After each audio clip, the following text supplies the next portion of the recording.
Welcome to the Prescott area Woodturners April 11th, 2024 session of Chips and Grits.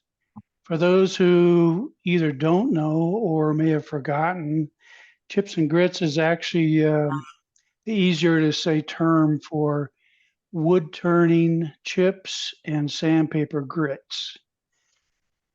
I have a comment. This is a personal comment that I started this, and this is in particular for people who only watch this on the video, which we've started recording these and posting them on the website. I started this in February 2021 with the intent of giving people a chance to interactively discuss wood turning topics at a time when we couldn't get together very well in person. Well, that purpose still exists now. And the key here is interactive. If you're just watching this on the website video, you're missing out. We're missing out too because you're not interacting with us. It's intended to be a discussion, a two-way discussion or multi-way discussion. So I encourage anyone who's only watching this on the website recordings to please join us live so we get the benefit of your experiences and expertise. So with that, I'd like to open it up with today's topic is end grain challenges, turning, sanding, and finishing. So who would like to start the discussion today?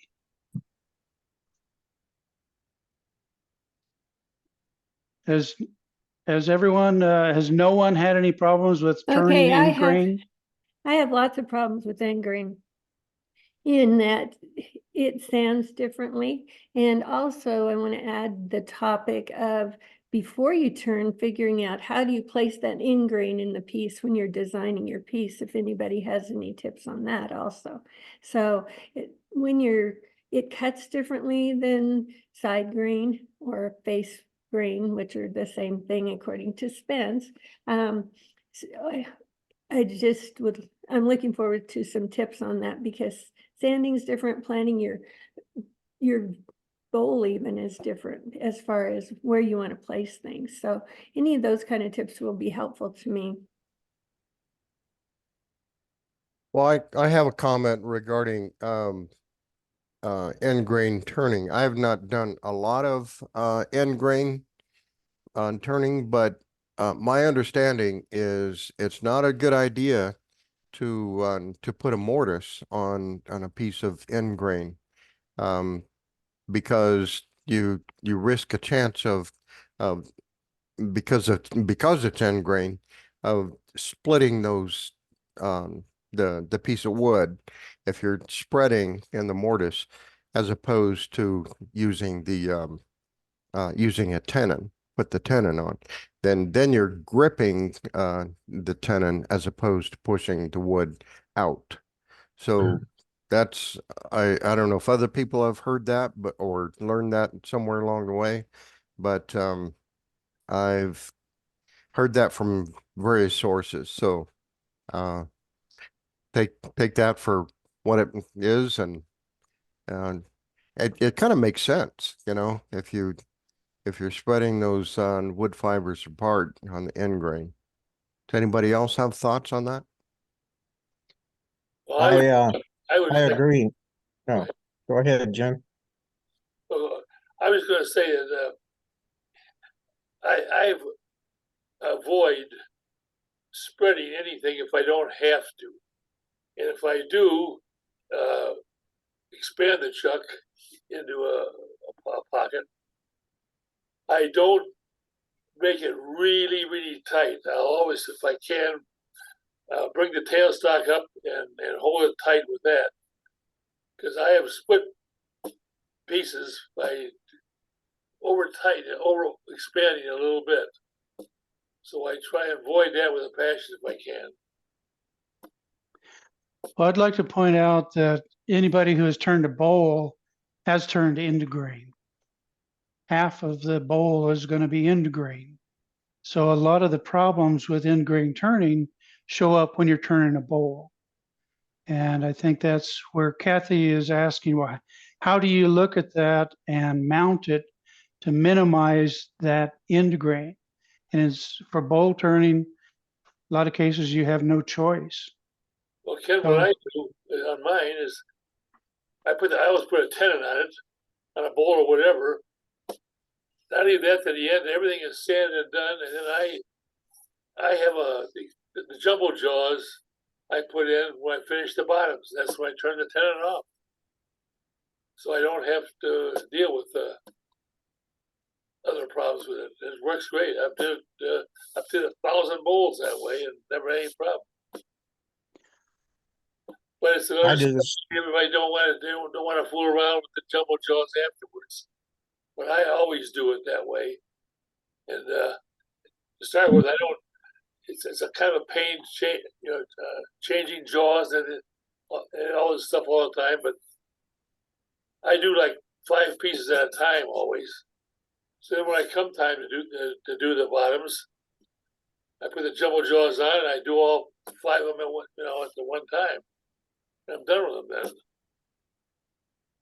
That's what works for me. That's how I've tried other ways, but that's how I prefer to do it.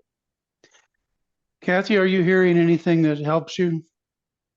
Pardon me? Yeah, You're- yes, Kathy? yes, it helps to hear different things about it. And I have found that I usually use a tenon, but there are time periods where I have a shallow piece and I just want to know if a mortise would cause a problem in a smaller piece too, since you're not dealing with a large piece. Most of the time with a big piece, I would use a tenon, but you may find other things. Larry, you were about to say something. Yes, and I turn anything that I don't want to lose any wood on, like what you're talking about right now. I use waste block and I glue it to the bottom and use a faceplate to turn it. And then when I'm done, I turn it also around just like Jim does on a bowl chuck and turn the bottom off. And then you can turn it and sand it and get it pretty nice. But I have had problems with, actually had a couple of pieces that came off the lathe because I used a mortise in the end grain and it cracked and then it got loose on the chuck and came off the lathe. So I turn pretty much all my pieces with a waste block. Very seldom use a chuck. I mean, or I very seldom use a chuck, either with a mortise or a tenon. So is your waste block one that you reuse then as you cut it, gradually get smaller? If you start out with it long enough, you can do that because I put it on the bandsaw, slice it off as close as I can to the piece of wood, and then use it over again after I get done, and then turn the last little tiny bit off the bottom of it with the bowl chuck. But you can buy those. You can buy small. I guess they're about 3 or 4 inch waste blocks on Amazon already round and fairly cheap. And I think you get 5 of them for $18 or something like that.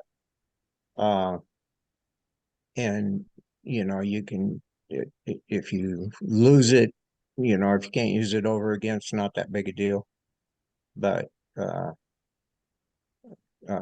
if you use a waste block that's thicker, you can cut it 2 or 3 times because you only cut about 1/8 of an inch or 1/4 of an inch off of it each time you cut it off at the bottom of the bowl if you use the bandsaw to do that. So Okay, so to put it on the bandsaw, do you have a specific? I just push it right up against the fence. I push the waste block right up against the fence and then just grab a hold of the front of the bowl and push it through that way.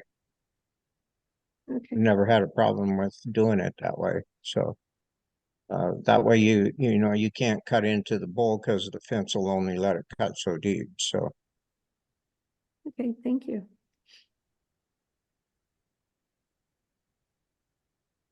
I have a problem when I'm sanding it end grain. I get like a little scuff mark that looks like it might be the softer wood that's in between two harder pieces of grain, but I have a dickens of a time getting it out of there times, and sometimes I just can't get it at all. I think that's pretty normal, with, especially with, in grain that's got a not a very tight grain pattern.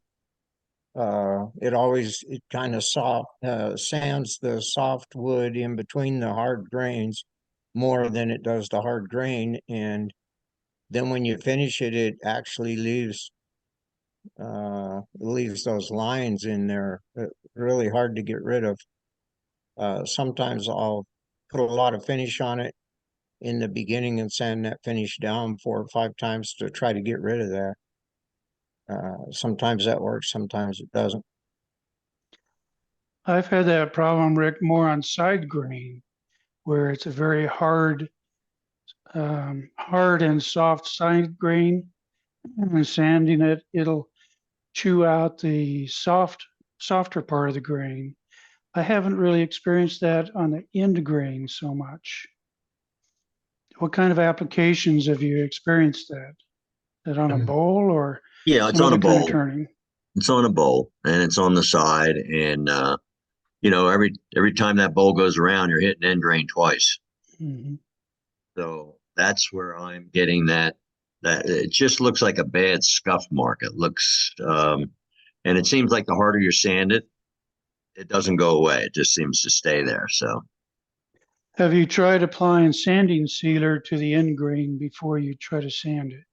yeah, I generally put that on that mixture of 50% denatured alcohol and 50% shellac to try and seal that before I do it, but it doesn't seem to help that much. I think it's somewhat wood dependent too, but as you have a bowl, you do have end grain and you have side grain, no matter what. I have the same problem with some areas like that, but I use the Dr. Kirk's thing. What's it called? It's I use it all the Scratch-free. time. Scratch free, but scratch free seems to help me more than the sanding sealer does. But it depends on the wood. Some woods just, like Larry said, they're softer, harder, and I've had difficulty with cherry, which I know Dick likes to use in some of his, but it depends on the type of cherry sometimes. But other woods that are harder, like koa, no problem at all. But other people say they have problems with it. So it may depend on the piece of wood too. Rick, what grit sandpaper do you start with? When you're done turning your bowl and ready to sand it, what grit do you start with? Depends on how nice of a cut I made, I guess, but usually it's somewhere around 120. Generally start with. If it's really nasty, I'll go down to 80, but generally it's 120. And then I work up and I use Abernath. It's good paper. It's not, and I go to the Spence School of Standing. I hate it, but it's a necessary evil, as we all know. What about wood hardeners? Anybody using that? Mark suggested that to me yesterday when I showed him what I was talking about. And he said, well, maybe I should put a little hardener on those spots to see whether I have not tried it, so I don't know. I've used Okay.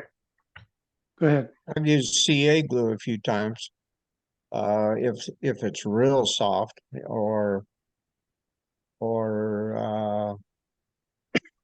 kind of pithy, and that'll harden it up and you can sand it pretty smooth, but it darkens the wood, of course.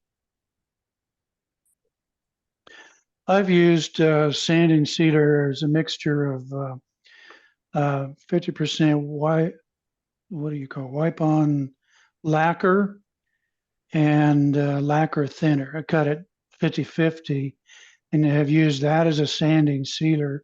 And that I've had some end grain situations where I could not no matter how sharp my tool was or my technique was working right, I could not get it really smooth until I put some of this sanding sealer in the end grain. And then it cleaned up very nicely. I'll have to try that. 50% lacquer and 50% lacquer thinner? Yes, Okay.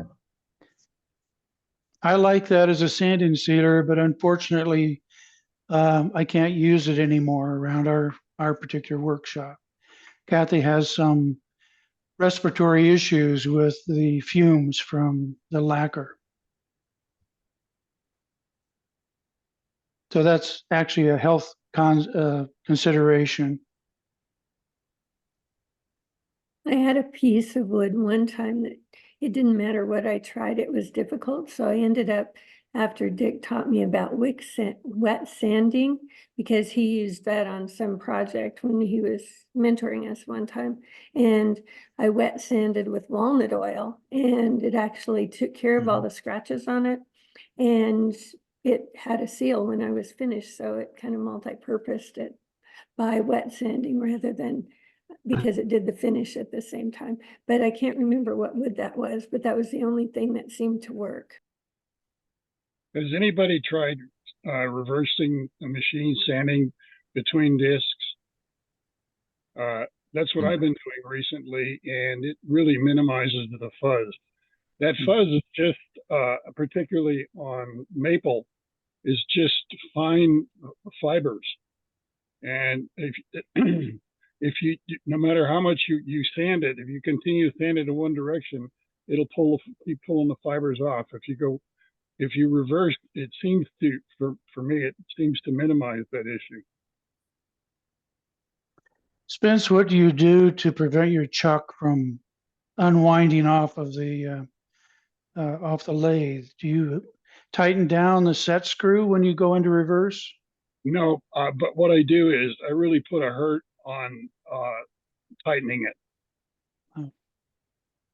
And the other thing is I don't sand, you know me, I really like high speed, but when it comes to sanding, I usually sand less than 700 and sometimes 200 RPM. Mm-hmm.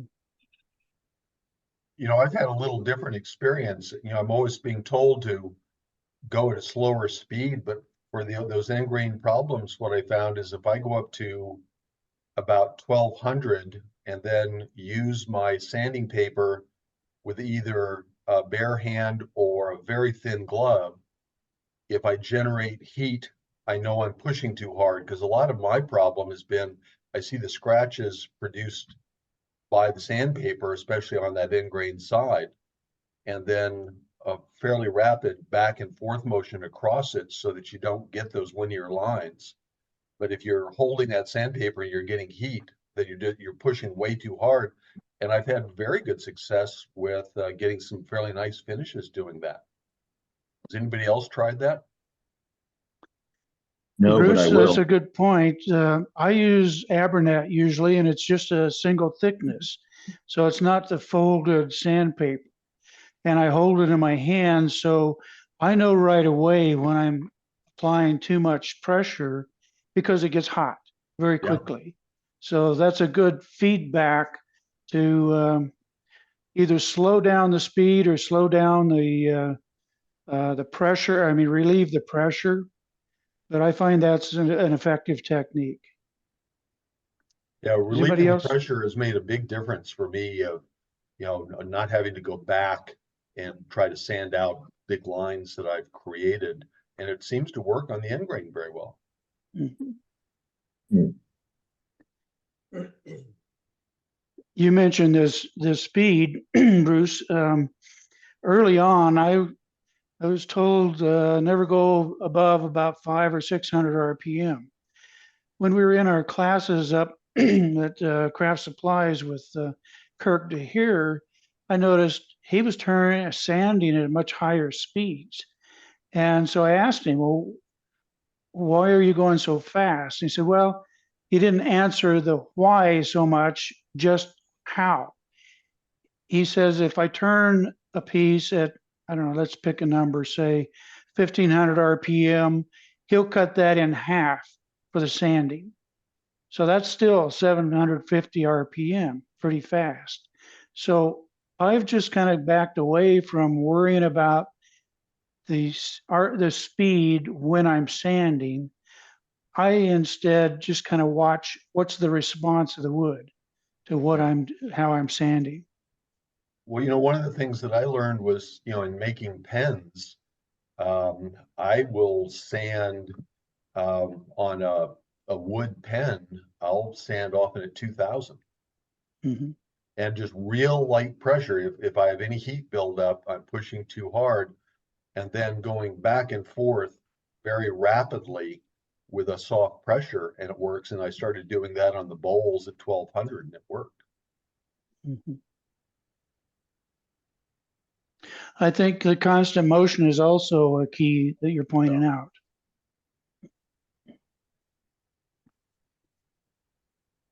Anybody else have any suggestions or comments? How do you deal with this? When you have the bowl turning on the lathe, and then you use a drill with a sanding pad on it. Mm-hmm. What kind of speeds and stuff do you do there? I just think if you keep it moving, it's about all you can do. I do the power sanding, and I turn the speed down to about half of the maximum, or somewhere in the 500 to 700 RPM range. And we were told for the power drill, I've got one of the angled drills. It's a variable speed and it's supposed to go at a slower speed. Well, I end up going at full speed all the time anyway, but I just touch it lightly. I pay close attention to what I'm sanding, and even more attention to what's the direction of the sandpaper relative to the direction of the wood. So that on the inside, I'm sanding on one edge of the power sanding paper. On the outside, it's the other edge. So you have opposing motions. And that seems to work well. And I don't pay any attention whether I'm going over in grain or face grain. It doesn't make any difference. Did that answer your question, Rick?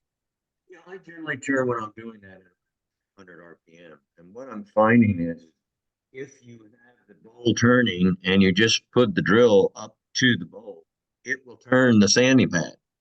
Mm-hmm. I think maybe what might be is I'm pressing too hard. I want the sandpaper to cut now and I want to be done with it. So I think and then the speed I don't think is really as much of an issue, but I think it's more like what Bruce is saying, feel the heat. If it's like we do that with our tools when we're sharpening them, so we surely could do that with the sandpaper. I'm going to try and find a solution to it because I'm getting it on more and more things that I'm working on. So I want to see what the cause of that is. I have proposed in the past that we have a subcategory of PAW, and that's the sanding division, because we all love it so much. Maybe we could sanders. we could hire somebody to do the sanding and we could just turn the bowls, Exactly. I want to go back to your comment about the scuff, when because of the high and low. The same thing seems to happen sometimes with finish, in that it absorbs differently in the end grain, depending on how hard or whatever it is. I do not like to put on 6 or 8 or 20 layers to go past that. So does anybody have any tips on finish where it's being absorbed differently, whether it's harder softwood? The 16 coats get rid of it? I don't want to go there. That to me is just 16 coats I have to take off to go over and restart again. Yeah, no, I'd like to do it in fewer coats, but any tips would be appreciated. And if nobody answers, then I guess everyone has that problem. Is that what you're saying? Well, I think part of the key is, again, getting back to some kind of sanding sealer, because the end grain has open pores, and so the finish will be sucked into those pores, and it'll give you a different finish on that part than on the side grain. So if you close off those pores before you apply the finish, there's nothing there to suck that finish into the pores. Does anybody else have any comment on that?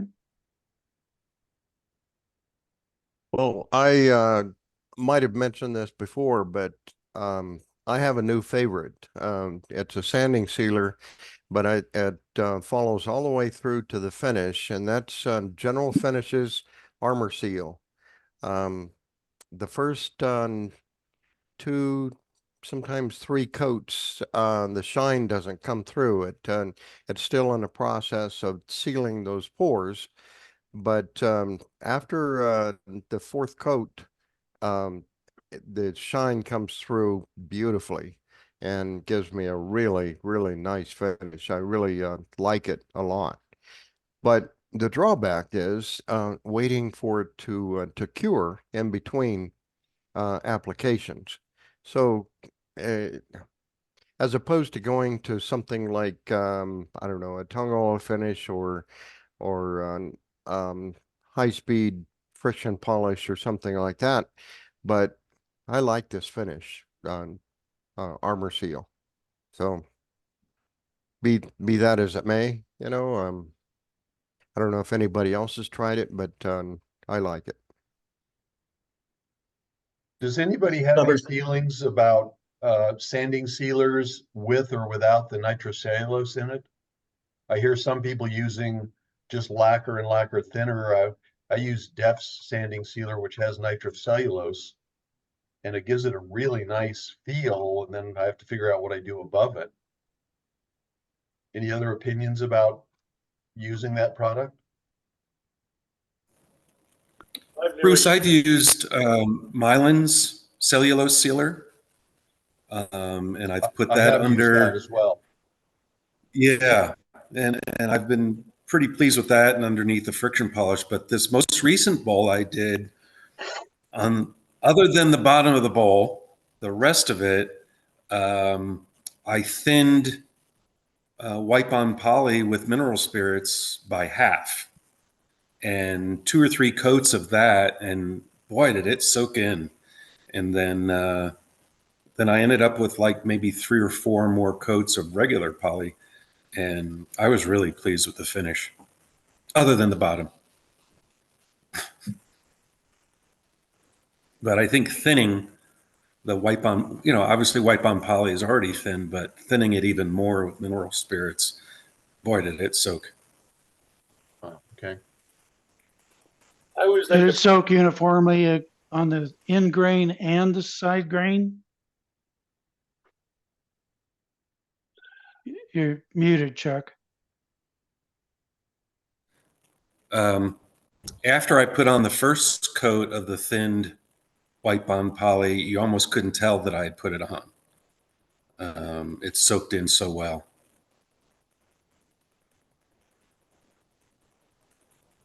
And it was uniform. Okay, go ahead, Rick. Yeah, I'm hearing so many different techniques, methodology, products from the different people that. Hey, Rick, your microphone is going in and out. I don't know if you need to face closer to your mic or. How does that work? Is that better? Oh, much better. Yes. Okay. Thank you. I had my pole in the way of my mouth, so maybe you didn't see. But I've seen so many different methodologies and products and things that we use. It would certainly be, I really think, advantageous and even more than that, educational, to get together someday and go have these products and see the results of it.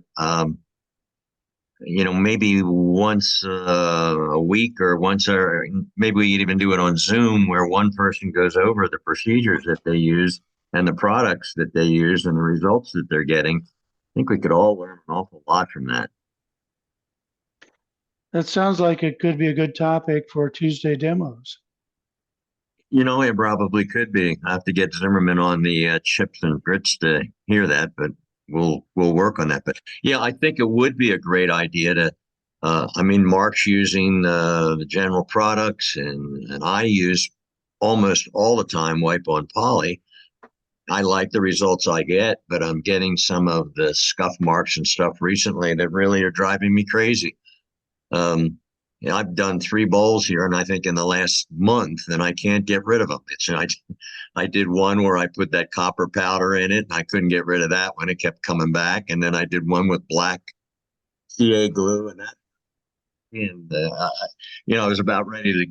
I keep saying to myself, well, they're only for empty bowls, but pretty soon there's going to be one that I do that I don't want for empty bowls. I want to keep it, so gotta step up my game, I guess, a little bit.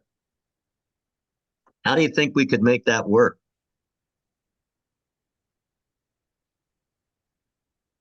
You mean as a Tuesday demo? Well, where people every now and then somebody gets together and goes over the procedure they use for finishing. We'll get a volunteer to demonstrate what they use and how they use it. We could maybe set up and have a couple of different products being used at the same demo, so you can see the differences in them. It would take a little bit of pre-planning, but I think it'd be a very educational session for all of us.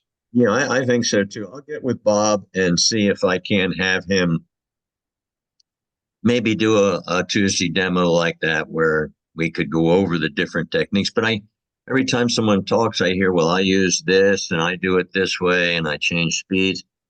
And the end results that I see when people bring their parts, their pieces, finished pieces in, they're all beautiful. How do you deal with problems? What are the techniques that you're doing with that would be good to go. So I'll talk with Bob and see if I can't get him to work on that.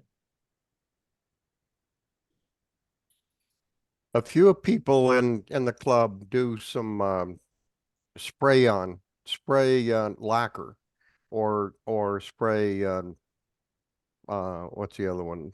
Not lacquer, but spray poly. No, there's another finish. I had a mind fade here.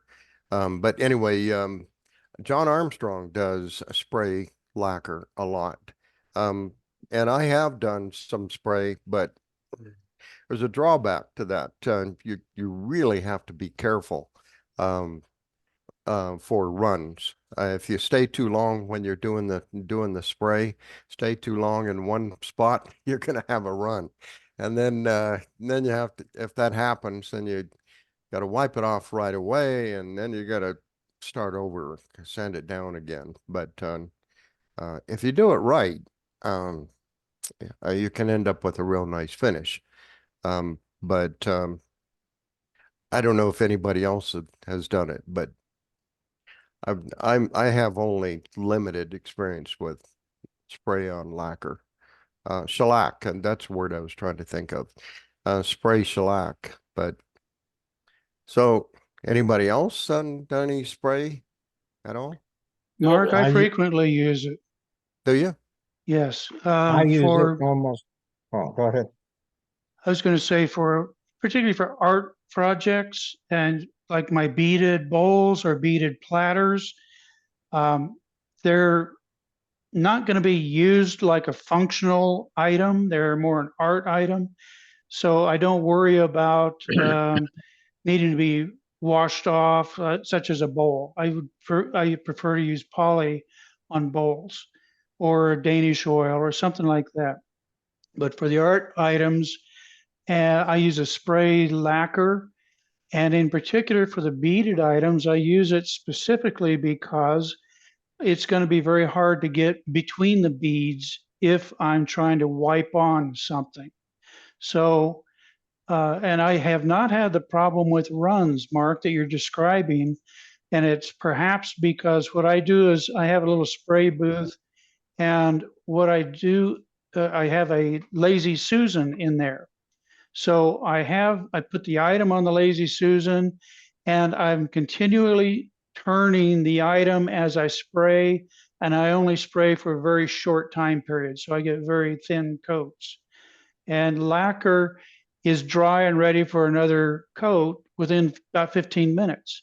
So you can put multiple layers on, very light layers, and I just haven't had a problem with runs. Although you may try something like that. Larry, what do you say? I use almost 90% spray poly. And I use some spray lacquer, but mostly spray poly.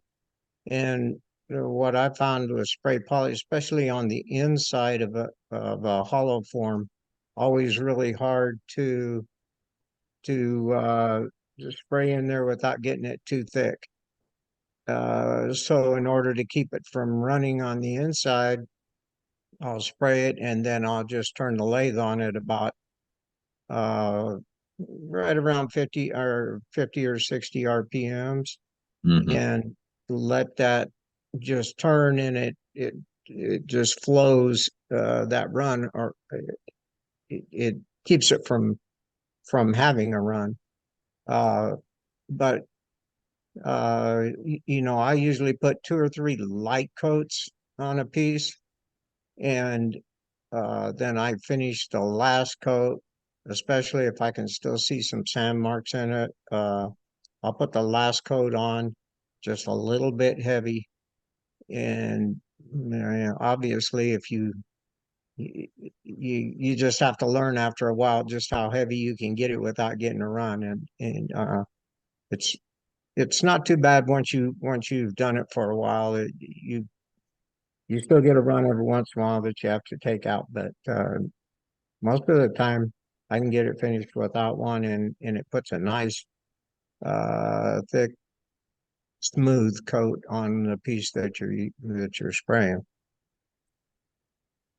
The other thing about using spray lacquer is it's really pricey. And I go to True Value or one of the hardware stores to get it. And I think I paid $16 or something like that for a spray can. And that's a lot for a can of lacquer. So, you know, I don't but think I've paid that much, Mark. where do you buy it? I haven't bought it in quite a while, so maybe it's changed. But I've both bought it online through Amazon and locally. I don't know if it was Ace Hardware, but that brings up another point. I think that lacquer as a finish has been banned in California. So I forget where I heard that, but it may become more and more scarce, and therefore the price is going to continue to rise. And I believe the reasoning is the volatile VOCs, volatile organic compounds that come off of it. But I don't think I've paid that much for a can. Well, one advantage of using the lacquer is it dries very quickly. Mhm. You know, so that's on a few occasions I have used the lacquer. So I can do the spray and then 15 minutes later do the next coat, and it goes very fast. Another advantage of the lacquer is that you don't have to sand between coats, because the new coat of lacquer will dissolve itself into the previous coat. So you aren't building up layers, you're simply adding to the thickness of one layer. So you don't have to sand between coats to smooth down that layer you're putting another coat on top of. I've been resistant to spraying things because of the hazardous threats to it. Spray lacquer is pretty volatile, pretty flammable. So you've got to be really careful about it going on in your shop. I guess that's kind of intimidated me a little bit. I haven't used it that much, but is your determining factor, Ken, as to poly to lacquer is functional to artistic? Mostly function, yes. If it's something that I think the end user will want to wipe down or set on a tabletop or something with wet, if there's any alcohol or water close to that item, the lacquer is not the finish of choice. I would prefer poly. Hmm. But mostly if I turn a bowl or a plate or a platter or something that's a functional item, I'll use poly or one of the oils. If it's a decorative item like the platters, the beaded platters that I've done, I know it's not going to be used really in that functional capacity, so I use a spray lacquer. Gotcha. Ken, I'd like to make a comment on one thing here, if I could. Go ahead, Jim. I have used basically turned for 20-something years now. Wax-free shellac for the first seal coat on anything I do. I don't never vary from it. I've never had, unless I use a Danish short something. Even then, the wax-free shellac, it'll accept any other finish as long as it's wax-free. And shellac soaks in really good, real quick. You can put more coats on if you want. Ricky, and say we talk about the end grains on the bottom of a bowl or a base of some kind. Put more than one coat in there; it'll seal up real good. And another thing that I always do, is I think is the most important step between anything I do, is I rub out anything, any finish after one coat. I don't put multiple coats on anything without rubbing them down real good in between. Don't make them totally dull and smooth again. And that's what I did ever since I've been turning, and I like the procedure. Jim, what do you rub them down with? This synthetic steel wool, I forget what they call them now. They color, get them color pads, maroon, gray, whatever different. The sanding pads. Yeah, well, it's sandpaper. It's kind of a grainy pad. I should know what the hell they are. Yeah, Is it like an, They're from like 3M, right? Yeah. Well, every place sells them. I mean, I don't really buy them. I think through craft supplies, and I've had them from Klingspor, different places like that.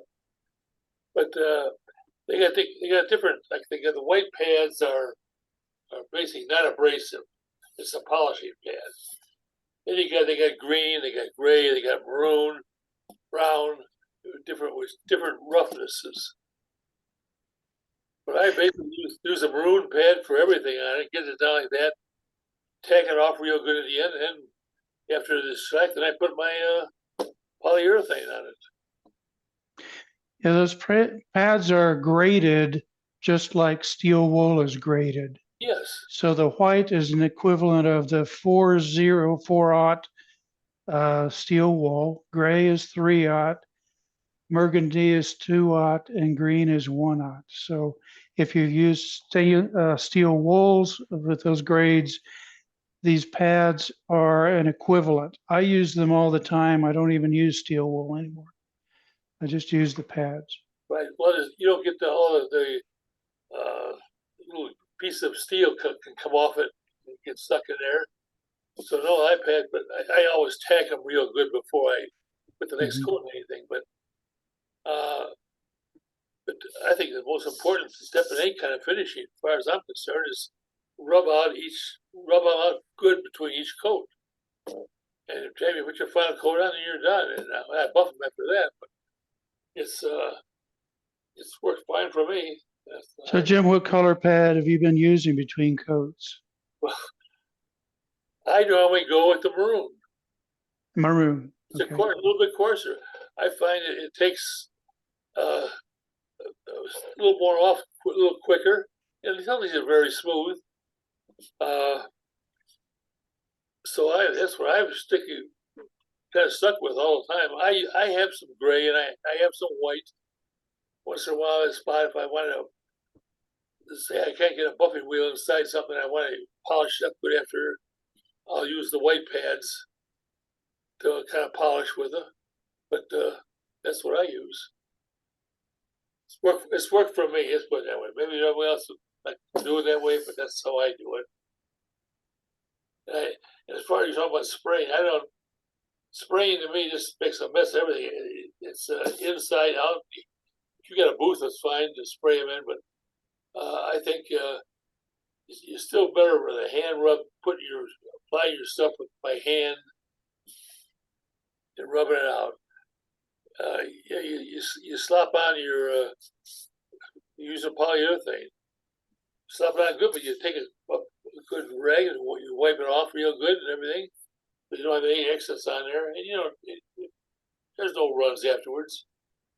At least I haven't found it that way. It's worked out real well. I have one caution about that is that I have had the red color transfer onto a light wood before. And so I've avoided the maroon one part of the time if I'm using really light woods, even if there is one layer of shellac or something on, I've had a color transfer. So I've been a little more cautious with that one. Maybe you have a deeper coat on, Jim, when you're using it, but. I never had any problem, Kathy. I never had a problem with it that way. Okay. But I have. I've had a problem with green, maroon, and gray, but I tried to analyze why it was transferring. I think I was just overheating, holding the pad too long in one spot. So with light use, doesn't seem to transfer. I use yours in the lathe when it's spinning, the pads. Yes, I've used it both when it's on the lathe and off the lathe. I just hand rub it. I never had anything transfer of color. You have a lighter touch than I do. Maybe that's it. Well, I have a question for Larry too. When you're doing your vases, have you ever used the spray poly on the outside and a liquid poly on the inside since you're turning it on the lathe? Can you use the combination and does it work? I've used wipe on poly on the inside, especially if it's deep where I can't really reach it with the spray. And yes, I've done that and used wipe on poly on the inside and then used spray on poly on the outside. And that works well. Yes. Okay.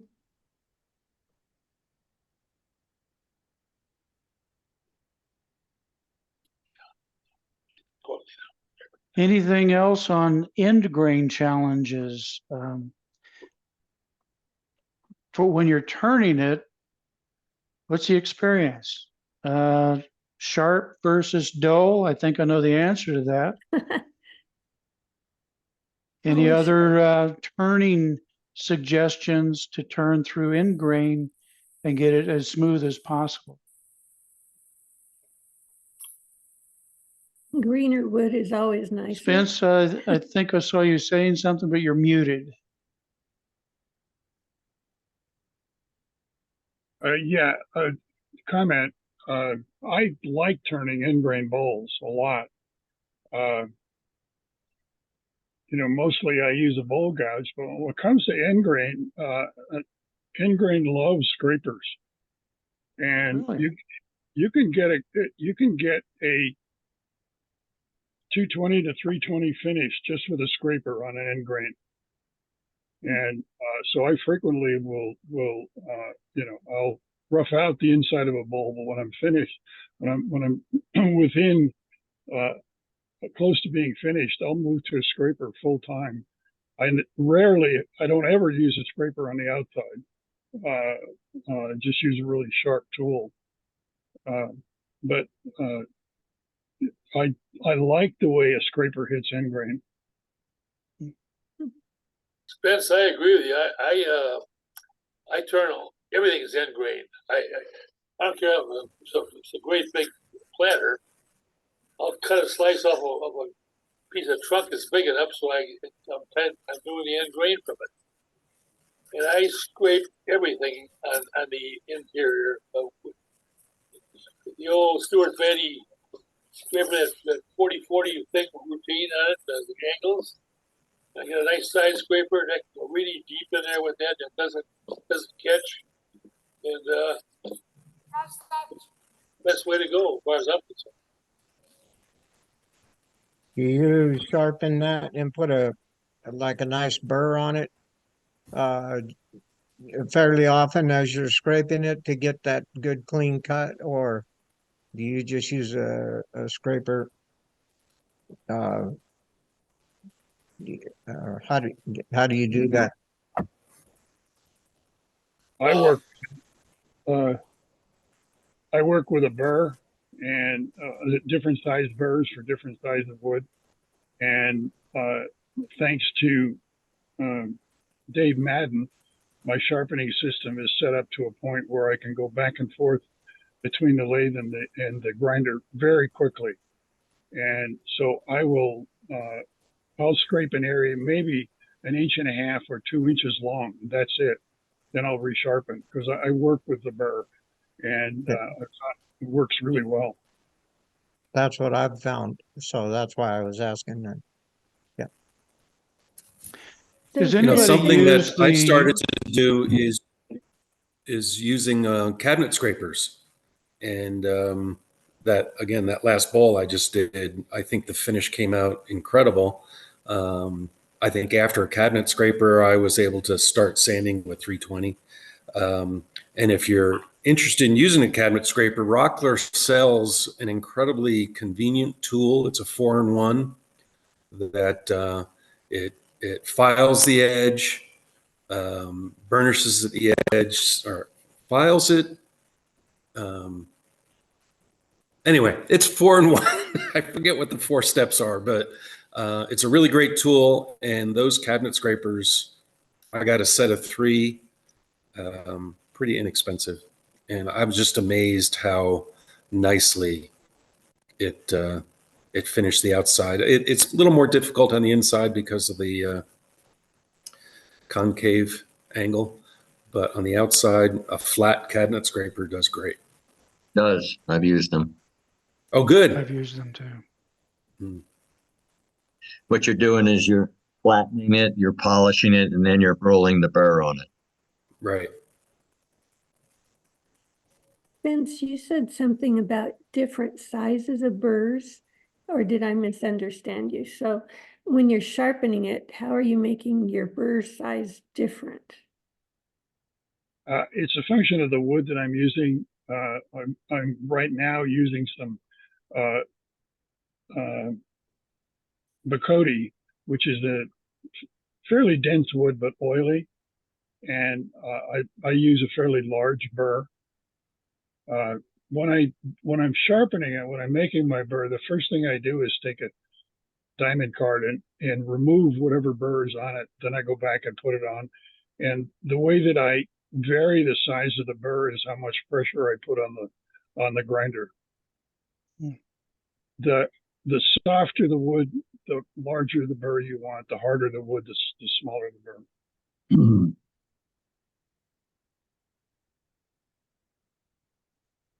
I know that some companies like Veritas sells a special device that will help you raise a burr on any kind of a chisel. Has anybody used it? It's like a pin that's I don't know if it's a carbide or some very hard material. And by pressing and turning against this pin, it raises that burr. Has anybody have any experience with those kinds of burr raising devices? Yeah, I have, and they work okay. The challenge there is that you've got the same bevel each time, and every time you try, you're not resharpening. So each time you raise a burr using that blunt technique, the burr is different, and you reach a point where you don't have well, let me back up. The object of a burr is to have a curled piece of metal with a very sharp edge on it.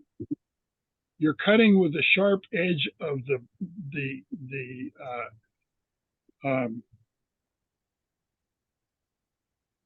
turned up piece of wood. I want to be more basic, so that if that burr comes up and actually goes over, this is where you're hitting. And that device that you're talking about, all it does is continue to push metal forward. I don't think it works personally. I don't particularly like it. I like to get a fresh ground piece of metal up where it'll do its cutting. Vance, do you use a negative rake on your when you use your burrs, or do you just put a burr on a flat piece? Larry, that's a very good question. And to be honest with you, let me put it this way. When I first started turning, I just had a flat surface, and the flat surface with a burr on it can be aggressive. So I thought, oh, well, I'll fix that. So I modified all of my scrapers by putting a slight angle, slight bevel on the top. And yeah, they work smoother.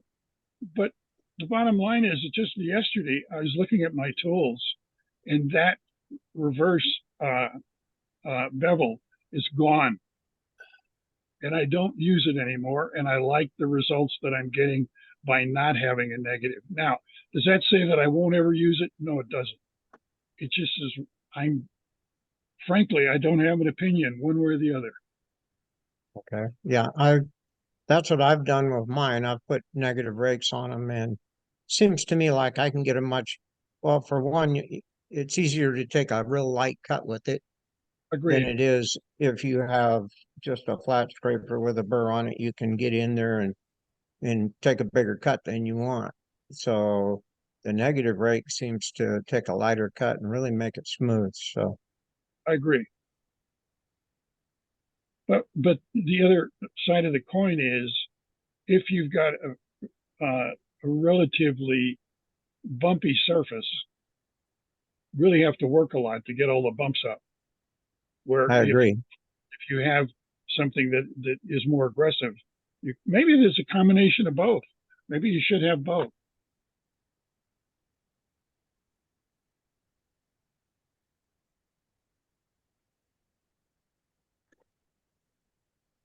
Any other suggestions for tools to use on end grain? Spence is saying scrapers work well, and I guess my experience is that, but I've never associated it that way.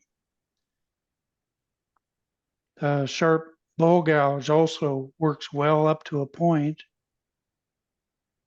I use scrapers when I can't get a good smooth curve with the bowl gouge, and really like my thick, wide negative rake scrapers for the inside of a bowl. And I don't pay attention to whether it's hitting the end grain differently than the side grain, but imagine it does. I just haven't paid attention to it. I said before that I've not done a lot of end grain turning, but I'm curious if anybody has used carbide tips tools on end grain, and if you have, how did that work for you? They work great. Carbide tools cut end grain like butter, Oh, and good. they leave a very clean surface. Good. Good to know. One of the reasons that I know that is my turning, I like to make big things, but I also like to make small things. And if I'm making a little box, I always use a carbide tip, and typically the one I like the best is the Hunter #1, which is, well, I don't know what the centimeter size is, but it's probably 3/16 inch diameter cup. And when I'm finished with the inside, there's no sanding. It's as smooth as I can get it. That's on an end grain. That's not on a side grain. Whole different story on side grain. Carbide tools don't work well on side grain.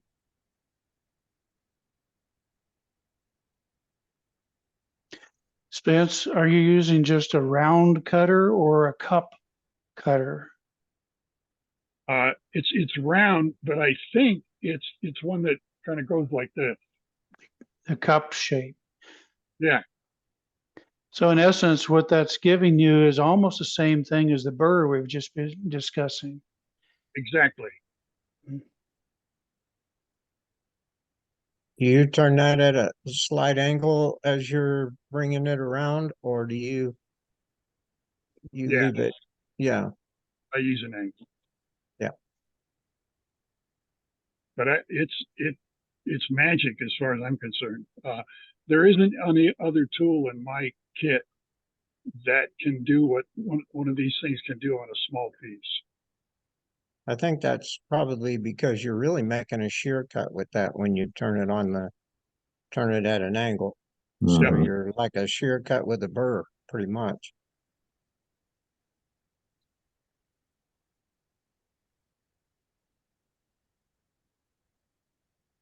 Well, guys, I have got to get going here. So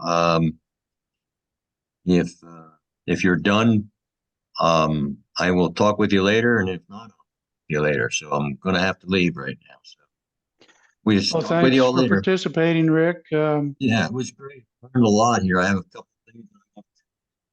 So Rick, yeah. am I gonna see you tomorrow? If you have your eyes open, What's that? if you have your eyes open, you'll see me tomorrow. Yeah. Just Did you need anything? no. Yeah, I'll be over 10 o'clock, right? Yeah, 10 or was it 10 or 10:30? 10:30. Okay. And yeah. Yep. I will. So anybody else that's interested in Jenny's piercing that she's gonna do, feel free to come over.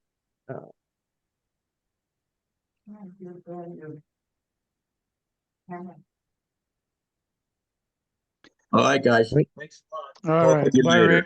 All Does right. Bye any, now. does anybody else have anything to talk about for end grain challenges? We've touched on how to turn it, some of the sanding issues and finishing. The sanding and finishing kind of go I don't hand want in hand. So anything I else do want to on thank end grain? everybody for all the tips because I jotted several things down I want to try. So I appreciate that. I don't have anything else about our subject, end grain turning, but just a nice little reminder, the next meeting is going to be a really good one. Mary from Phoenix is going to demonstrate some embellishing. So I've been talking with a few people about that, and it should be a really good demo. Yes, Mary Schick will be here giving a demo on using wood burning for embellishing. So look forward to that at our next meeting. Does anybody have any show and tell today? Stay down. Yes, I know. Okay, well, I think we've come to the end of this session, so thank you for participating today, and we will say goodbye for now and see you next month. Have a good one. Thank you. Thanks, everybody. Bye. Bye-bye.